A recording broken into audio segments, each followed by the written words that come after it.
فذكر بالقرآن من يخاف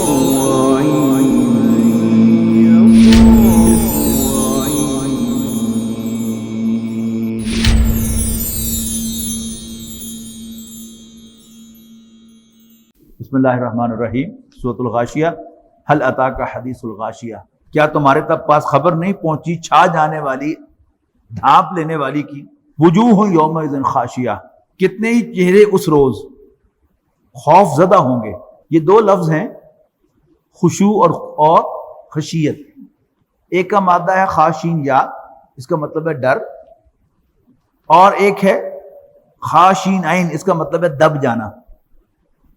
تو یہاں خاشین عین والا ہے خاشیہ، جس دن کتنے ہی چہرے لٹکے ہوئے ہوں گے یا زمین پر گڑے ہوئے ہوں گے شرمندگی کے بعد۔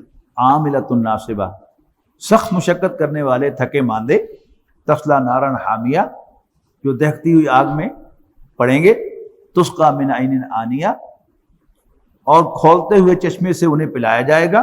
لیس لہم طعام الا من ضریع، اور خاردار خشک جھاڑیوں کے سوا کچھ انہیں کھانے کو نہیں دیا جائے گا۔ لا یسمن ولا یغنی من جوع، جو نہ موٹا کرے گا، یعنی آج کی زبان میں کہیں تو نہ نیوٹریٹو ہوگا اور نہ بھوک مٹے گی۔ یہ جنک فوڈ جو ہے نا، اس کے بارے میں یعنی ایڈورٹائز کرنے والے یہی کہتے ہیں کہ یہ موٹا نہیں کرتا، نیوٹریٹو نہیں ہے، لیکن آپ سارا دن کھاتے رہیں تو خوب موٹا بھی ہوتے ہیں۔ لیکن ہمارا اب جو میں توجہ دلا رہا ہوں وہ کیا ہے؟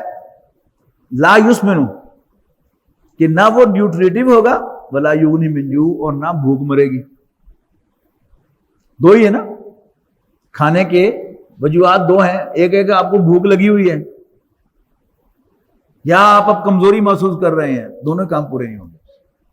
بھوک بھی نہیں مٹے گی اور نیوٹریشن بھی نہیں ملے گی۔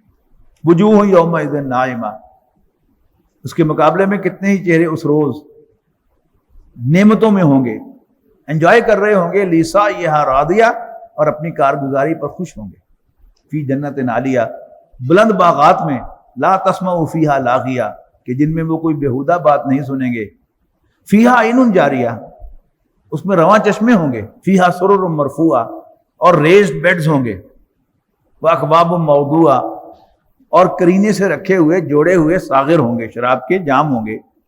ونمارق مصفوفہ، اور قطار در قطار گو تکیے ہوں گے۔ وزرابی مبثوثہ، اور بچھے ہوئے قالین ہوں گے۔ افلا ينظرون الى الابل کیف خلقت، جب مکہ مکرمہ میں اگر آپ آ جائیں تو یہ آیات آپ کو بہت مزہ دیں گے۔ مکہ مکرمہ کیا ہے؟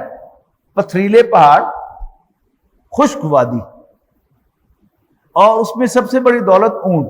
افلا ينظرون الى الابل کیف خلقت، کیا انہوں نے کبھی غور نہیں کیا اونٹ کے بارے میں؟ کیف خلقت، کیسے پیدا کیا گیا، جو دو ہفتے بغیر کچھ کھائے پیے زندہ رہتا ہے اور سروس دیتا ہے۔ یعنی ابھی اوپر بات ہو رہی ہے کہ انہیں کوئی ایسی چیز نہیں دی جائے گی جو دی جائے گی خاردار جھاڑیاں اور ابلتا ہوا پانی، جو نہ نیوٹریٹو ہوگا اور نہ بھوک مارے گا۔ اب اونٹ کیا ہے؟ یہ اللہ تعالیٰ کی قدرت کی بہت بڑی دلیل۔ یہ ہٹلر نے جب یہ فوکس ویگن بنوائی تھی نا، جو بغیر ریڈیٹر کے ٹھنڈی رہتی تھی، کیا تھا؟ جرمن ٹیکنالوجی کا کمال تھا۔ اونٹ کیا ہے؟ یہ اللہ تعالیٰ کی تخلیق کا شاہکار ہے۔ اس کے پاؤں کو دیکھیں، اس کے نیچے جو ہے یہ گدا لگا ہوا فوم کا، جو ریت میں دھستا نہیں، اور نوکیلے پہاڑوں پر بھی وہ سوٹیبل ہے، بھاگتا پھرتا ہے اونٹ سے، پانی سٹور کر سکتا ہے، بغیر کچھ کھائے پیے دو ہفتے آپ کو سروس دے سکتا ہے۔ افلا ينظرون الى الابل کیف خلقت، کیا انہوں نے کبھی اونٹ پر غور نہیں کیا کہ کیسے پیدا کیا گیا؟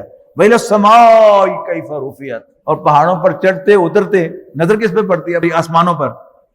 وإلى الجبال کیف نصبت، اور پہاڑوں پر کیسے گاڑے گئے؟ وإلى الارض کیف سطحت، اور زمین کو نہیں دیکھا کبھی غور سے کیسے ہموار کی گئی؟ فذکر، کہ نبی آپ انہیں نصیحت کریں، انما انت مذکر، آپ کا کام نصیحت کرنا ہے۔ لست علیہم بمسیطر، آپ ان پر کوئی ایڈمنسٹریٹر نہیں ہیں. You can not force them to believe. بس نصیحت کرتے جائیں. الا من تولا وکفر, مگر جس نے منہ موڑا اور انکار کیا, فیعذبہ اللہ العذاب الاکبر, تو اللہ تعالیٰ اس کو بڑے عذاب سے دوچار کرے گا.